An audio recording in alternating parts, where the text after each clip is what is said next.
പാപം പൊറുക്കും നീണ്ട രോഗം കൊണ്ട് ധർമ്മം ലഭിച്ചവർക്കൊക്കെ നേട്ടവുമുണ്ട്.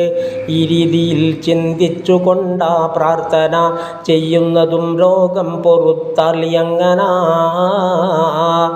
തമ്പീഹിലുണ്ടിത് നോക്കിയാൽ കാണുന്നതാ, 23 വ്യക്തമായി പറയുന്നതാ.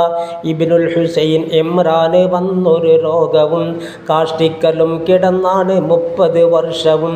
ഇന്തപ്പനക്കട്ടിലിന് മദ്യം ദ്വാരവും ഉണ്ടാക്കി വെച്ചതിലാണ് തൻ്റെ കിടത്തവും.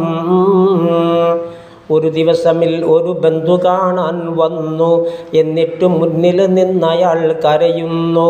അപ്പോൾ മഹാൻ ചോദിച്ചയാളോടന്ന്, എന്തിന് വേണ്ടിയിട്ടിന്ന് നീ കരയുന്നു? ഇതുപോലെയുള്ളവർക്ക് ഇത്തരം ഒരു രോഗവും പിടിപെട്ടതോർത്തിട്ടാണ് എനിക്ക് ഈ ദുഃഖവും. അള്ളാഹുവിൻ്റെ ഇഷ്ടം ഇതാണോ എങ്കിലേ എനിക്കും അതാണിഷ്ടം തികച്ചും എങ്കിലേ എന്നുള്ള മറുപടി ആ മഹാനിൽ നിന്ന് ചോദിച്ച് മുത്തരിഫ് കേട്ടു തിന്നതുമന്ന്. വീണ്ടും പറഞ്ഞൊരു സിർറ് മുത്തരിഫിനോട്, അത് മൂടി വെക്കണമെന്ന കൽപ്പനയോട്. എനിക്കുള്ള ജീവിതകാലമാരോടും അത് മിണ്ടാതിരിക്കലുമാണ് താങ്കൾ വേണ്ടത്.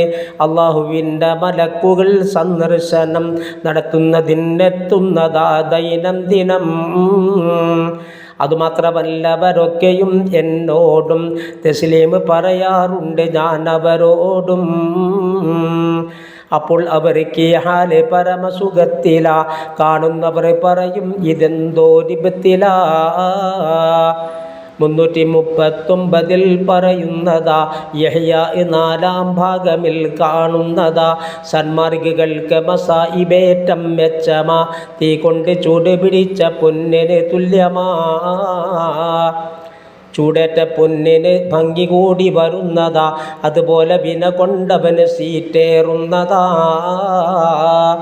റൂഹുൽ ബയാൻ നീ നോക്ക് 4-ൽ വ്യക്തമാ, 89 നോക്ക് 4-ൽ സ്പഷ്ടമാ. രോഗത്തിനെന്തോ മരുന്ന് ചെയ്താൽ ആദ്യമായി ഒരു ചെറിയ തോതിൽ വേണമെന്നാൽ ഭംഗിയായി ഫലം കണ്ടു എന്നാൽ പിന്നെയും തുടരാമത്. ഫലമില്ല എങ്കിൽ ഷർറ് കുറയാൻ നല്ലത് എന്നാണ് കിസ്റ രാജനുള്ളി അഭിപ്രായവും. ബഹജർ മജാലിസിലുള്ളതാണ് ഈ തത്വവും.